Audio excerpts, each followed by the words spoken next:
చేసేది ఆటన సిక్కలానా పరువు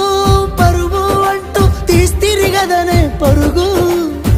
పానం పోయినంక మోగేదే డప్పుల దరువు ఉండదనికే హాని పిల్ల పాపాలతోని హాయిగా బతుకేను వందేళ్ళు నువ్వు పూలు అల్లుకొని పోతున్నవే అత్తగారింటికి నీ పూలు జల్లుకొని పోతున్ననే కాలే తాటికి నువ్వు